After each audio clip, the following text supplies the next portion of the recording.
Welcome to the Gracewriters podcast, Christian writers changing popular culture. Find us on your favourite podcast player and at gracewriters.com. Today on the podcast, how self-publishing has changed. I'm Belinda Pollard. I'm an author, editor and writing coach with a theology degree and 20 years in the publishing industry. Find links to my blogs, books and courses at belindapollard.com. Hi, I'm Alison Young. I live in Brisbane. I was a former early childhood education teacher and I have 4 adult children. I write romance under the pen name Alison Joy, and you can find all my information on alisonjoywriter.com. Hello, I'm Donita Bundy, and for the past 20 years, I've been using my theology degree to inform my teaching and preaching, and more recently, my writing and blogging. You can find out more about me at donitabundy.com. Our topic today, it's the next one in our new publishing series. Later on, we're going to be looking at traditional publishing, but for the moment, we're focusing in on self-publishing. And today we're going to look at how self-publishing has changed. New technologies and opportunities that have revolutionised the self-publishing industry over the past 15 years, and also our personal experiences of using those various technologies and opportunities, both the benefits and some of the difficulties that we've encountered. So we're going to be a bit honest with you and tell you what it's really like instead of just the glowing myth of self-publishing. But we're still doing it, so there must be something good about it. Okay, stay with us. So my story, I was working as an editor with a traditional publisher in Sydney back in the 90s, and then I went freelance. And initially I was working for other traditional publishers and that one that I'd been working for before. But in about 2001, I started to get some self-publishers into the mix. So we're talking about 20 years ago. So I just wanted to give you a bit of an idea of how different the world was just 20 years ago. 20 years is not a long time. There were no ebooks or e-readers as we have now. PDF ebooks were starting to become a bit of a thing that people were selling from their websites, but there were no specialized e-reading formats. So if you self-published a book, basically it was print. It was a print book, and it was printed on an offset printing press, and you would need to order about 4,000 copies to get sufficient economies of scale to bring the price of each of those books down enough that you could make your costs of publishing back. So a self-publisher might have had to spend $8,000 to $12,000 on the printing alone. That's not counting cover design and editing and all the other things. They'd have a garage full of books, and then they would have to try to find buyers and package up and post those books, or possibly maybe get an arrangement with one of the distributors that distributes from the traditional publishers, but that was competitive. So you could only get into that if you had a book that the distributor thought that they could sell. It was mostly non-fiction that succeeded in self-publishing, especially if you were, say, a speaker and you were on the speaker circuit, because you could take boxes of books with you and sell them to your audiences. If you were self-publishing fiction, it was primarily a bit of an indulgence. Occasionally it was successful in gaining a traditional publisher, but it was very hard to make any great success self-publishing fiction. Then the new technologies began. The ebooks, as we know them today, were invented, and short-run digital printing started to become a thing. And in the very early days, it looked a lot like a photocopied book, because one of my authors back then was using it, and it was a book. It was bound, but it did have that homemade photocopied look about the technology. But then that started to get better and better. And nowadays you can have a print-on-demand book, which is digitally printed, but it looks very similar to the ones that come off an offset printing press. Most people who pick them up actually can't tell the difference. I can if I look hard, but if you have any books on your bookshelf that have a barcode on the final page inside the back cover, that's often a signal to know that that has been printed using print on demand. So look for some of those on your bookshelf and compare them to the others and see how easy it is or difficult it is to tell the difference now. Ingram has been the biggest book distributor in the world for many years.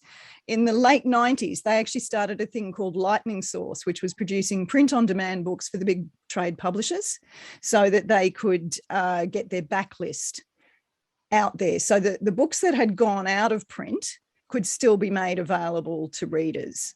And self-publishers did start to access that. It was quite hard to use, very non-user friendly. But you could then get into their distribution channels out to the bookstores. It was really Amazon that changed the game in a big way for self-publishers. In 2005, they started CreateSpace, which was their print-on-demand arm. And in 2007, they launched the Kindle, which was the first really successful e-reader. And they had a bookstore as well as the device. So it was a way that you could, so before that you had to try and find ways to get your books to readers, whereas now you had both the platform that would create the technology and also distribute the technology. So it was a whole new ball game. Then we got social media becoming more of a thing. In the earlier days, I don't know if anybody remembers, but back in the early 2000s, everybody was anonymous online. Nobody would dare to say their name. You might go into a little chat group somewhere, but you'd all have false names and fake identities. And then social media became this thing where you could be yourself online. And so we had this new promotional technology and a new potential way to reach readers. So we had Facebook in 2004, Twitter in 2006, and Instagram in 2010. And those, there's others as well, and many that have fallen into the sea since then that we've forgotten about. But basically, that became a new marketing potential. So we've got this situation now where you can get a book printed by print on demand. It's comparable quality to the ones that you see in the bookstores. You can get as few as one copy, printed and bound and shipped, all from the relevant continent, wherever that buyer is. And you never touch that book. You just, down the track, get a portion of the sales price. And ebooks, we can write and publish. They are delivered instantly via all the big online bookstores. There's a lot more online bookstores than Amazon now, although it remains the gorilla in the room. And it's the same text. It's just formatted to read it on screen. Ingram Spark, remember Ingram, the world's biggest book distributor? They launched their self-publishing arm in 2013. And that added another big player to the game. So basically, authors are now publishing via the internet, accessing the technologies via the internet, and books are moving over the internet on fiber optic cables instead of in big trucks. And the promotion is happening via the internet too. So it's this massive, massive shift that's happened, like a Copernican revolution in publishing. Online bookstores, we no longer have to convince a bookstore owner with limited shelf space to give some of that space to us, because online bookstores can hold millions of books because they're all digital. There are so many people doing different things with self-publishing. There are people who are making a good living from it. There are hobbyists who are having access to this amazing way that they can distribute stuff to people.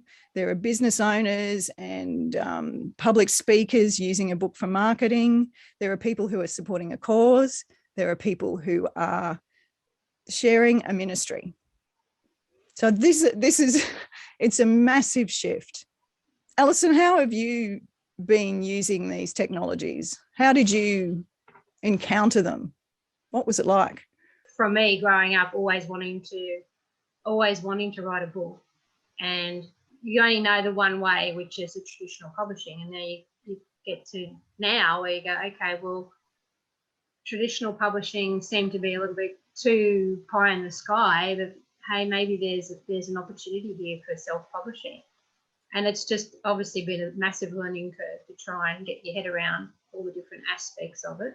You're going to have to keep working on it and keep improving it. And for me, from my point of view, I don't have access to some of the technology that everybody else has. So therefore, in my case, I have to get somebody else to do it for me. So my editor has to format my book and upload it and that sort of thing, because I don't have those technologies. The technologies are good.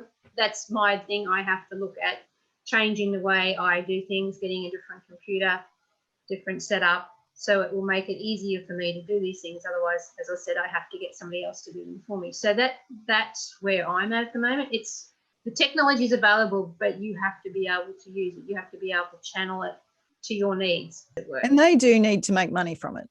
Like they're not charities. And I do sometimes see people ranting and raving about, you know, what Ingram Spark charges us for certain things. And I'm thinking, hang on, guys, let me tell you about 2001. Let me tell you what it used to be and what a magnificent system we have. I mean, I know that sometimes these people will get things wrong, these big organizations that do stuff for us, but I also look at it and think, wow. You know, it's sure they need to make a living too. Everybody needs to make a living. Everybody needs to eat. Everybody needs to keep the lights on. So yeah. Any thoughts to add, Donita? Well, I like I said last week, I thought traditional publishing was out of my possibility. So I entered self-publishing thinking it was the only way to go, and it was kind of like going to the airport and getting on a mystery flight, having no idea where I was going, and then ending up in the middle of Calcutta or something. Like the culture shock was kind of explosive. Oh, I can relate to that. Yeah, it's like, I know you've been there. I have not. I've seen photographs. I've been to a lot of places, but the big, like the culture shock of what was expected and but it was all part and parcel of the desire to publish a book. If I was going to publish, I had to encompass this and get over it and deal with it and just immerse myself in this new culture. I found the idea exhilarating, but then each step of the way, I was a little bit more overwhelmed with what I had to learn. And it was a very steep learning curve. Like just even you need to buy ISBNs and you can buy a pack of 10. To publish, you need to start a business and have a business name. So then, okay, so I then have to register a business name, and because I'm visual, well, then I need to come up with a logo to go with that business name. And that's also an extra expense in the whole of self-publishing, like buying your ISBNs, registering a business name. And like you were just saying, Alison, you need technologies, but you also need other things as well, things that you're not really aware of as you set out on your overseas trip to a foreign culture. And then there, like you were saying, Belinda, there's these different organizations that enable us, but after doing your course, which I really appreciated, the self-publishing workshop that you ran, Belinda, it's about, well, there's, you submit print to Ingram Spark, and you do ebook and print to Amazon, and then you do ebook to these other people. This is a plan that you found was useful. So I thought, right, yep, tick those boxes. And of course I stuffed it up and I gave the wrong ones to the wrong people, and then having to email and retract. And then there was like, okay, well, you're going to do your own covers because I have access to those programs, which I can do that. But then I've come up with this amazing cover. I love it. It's so poppy and bright. Oh no, you have to convert your RGB color scheme to a CMYK. It's like, how do I do that? And then that's another learning curve. And then what, 240% pixel coverage or ink coverage? What, I have to reduce it? Oh, my beautiful poppy cover is now gray, black and white. Well, no black, because black's too much of a cover. So we have to reduce it to gray, and gray. And so then how do I do that? So that was another learning curve. And then that rejection and, oh, how do I find out? Well, then that's another program you have to go in and use. And so there was all of this. And so every step of the way, it was like, oh, yeah, there's this other thing that you need to learn. But by the time I got to the end of it, I really had to apologize to Belinda after doing the course. She had so many emergency calls. It's like, Belinda, what does this even mean? What does this mean? Do I put the ISBN then, or my publisher name? Like, what is this? And then, you know, setting the fees. You're going to sell your book, so you have to come up with prices, and then it has to be currencies all around the world and discounts. I have to give a discount and all of this stuff. It was mind-blowing.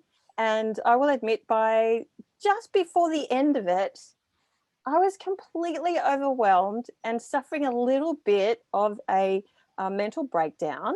But can I say I survived? And the proportion of the breakdown, well, sorry, the level of breakdown was directly proportional to the high I got when I'd actually got over the line. And I got all those emails back confirming your book is now published with, and I could go to these places and put do a search, like go into Amazon, do a search for my name, which always comes up as donuts. So I would put in like Donita Bundy, Donita Bundy, and then my book, Dangerous Salvation, and I would get donut cooker. But anyway, we'd fix that. And then I would see myself and my book, it's for sale. And so that was, you know, the down and the, you know, like the, oh my gosh, the angst directly proportional to the joy at completing it. And then I was thinking, right, I have mastered this. I have done so many of these things, made so many mistakes. All the lessons are ingrained. I'm never forgetting this. And then I wait like a month and I go to check something and it's like, oh, I've forgotten. So can I just make a note to anyone who's listening? Make notes. I now have a folder, notes, every single step of the way. Take a note. This is what I did. And even if you did it wrong, put that too. Say, don't do this. Don't do this again. Do you know instead. what that is? That is writing a procedure. Oh. So it's like a business thing where you write a procedure. I have folders full of procedures of especially the things that I don't do very often. So I write a procedure for it. Do this, then this, then this, then this, then this. Because if you've gone through the agony of the whatever doesn't kill you can only make you stronger school of self-publishing, you want to retain those learnings and use them again for next time instead of having to just go through it all again. And can I tell you a secret? Would you like to hear a secret? The first time that I self-published, it was just as bad as this. And I had been in publishing for years. And do you know what I reckon was one of the hardest things for me? When I worked in-house at a publisher in Sydney, there was someone to do the book covers. There was someone to do the layout and design. There was someone to do the marketing. There was a boss above me who I would go to with my edits and stuff, and we would talk about that. And then when I started doing self-publishing, I was this little lonely reed in the wilderness, bending madly in the wind. And I was scared, and I didn't know what I was doing, and I didn't know if it was good enough or if it was there yet. And one of the things that helped the most was to draw together a bit of a team around me, even just other self-publishers. And can I say to those of you out there who are trying to do this and struggling through this at the moment, come to the Gracewriters community, our online community, and let's help each other. Let's help each other with these weird questions that arise. Let's encourage each other and equip each other and support each other, because support makes the world of difference. And I have found, I mean, even though I had self-published for a number of other people before, quite a lot of other people before, helped them to self-publish, before I did my own self-publishing, I found that scary and isolating and difficult. So we need to support each other. We need to help. And as Gracewriters, we have a real purpose with this. This is an important thing that we're doing. We're getting grace notes out there into the minds of people who really, really need grace in their lives. So let's help each other, support each other. Mm-hmm. Any further thoughts or comments, suggestions? I think it's a lot like parenting, you can read up all the information beforehand, but it's not until you're on the journey that you find out what works and what doesn't work. And that's the thing, you've got to find out what works for you, and what works for you may not work for anyone else. And even if you learn from book to book, or from procedure to procedure, something will always happen that throws a curveball at you, and you're going, okay, I didn't see that coming. And then you've got to pivot, you got to pivot and work around it and come up with a solution. And if you get on and you Google a solution and they're there, it's just like, well, which one's the right one for you? Try several maybe before you find one that works for you. And it may not be anything, it might be a hybrid of different ideas. And that I guess is the time consuming and frustrating part, is everybody's path is different, everybody's journey is different. So it's just finding what works for you, and that's sometimes not an easy process. And give yourself permission to be a bit ordinary at it to begin with. I think it's important to realise that there are different levels of help. There are people who, I mean, for a price, because they too have to make a living, there are people who will help you and do this for you. So depending on how much you're wanting to do in this process, you can find people to do different levels of help along the way to get you published. Even when you're starting out and learning, you can get someone to coach you through it and help you. So there's always help, depending on how much help you want and how much you want to do yourself. But yeah, as Belinda said, come to the community, because we're all journeying through this same jungle, and learning how to eat Indian food in Calcutta together. It's great. And in our next episode, we'll actually be looking at some of the different models of how you might do it, how much you might do yourself, how much you might pay for, in different ways of going about it. So we will be covering that. How about I pray for us? Heavenly Father, we thank you that we live in a time where these amazing opportunities are available to us. We just pray that you will give us as grace writers wisdom to know what to do, courage to step forward, just a little step at a time, and strong and loving and supportive community to help one another through these phases, to get little pieces of your message out there into the world. In Jesus' name, amen. Alison Joy and Donita Bundy, thank you so much. I'm Belinda Pollard, and we will see you next time on the Gracewriters podcast. Continue the conversation in our free online forum. Please like and share the podcast to help other writers find us, and subscribe on your favourite podcast player. Read transcripts, join the forum, and connect with us at gracewriters.com.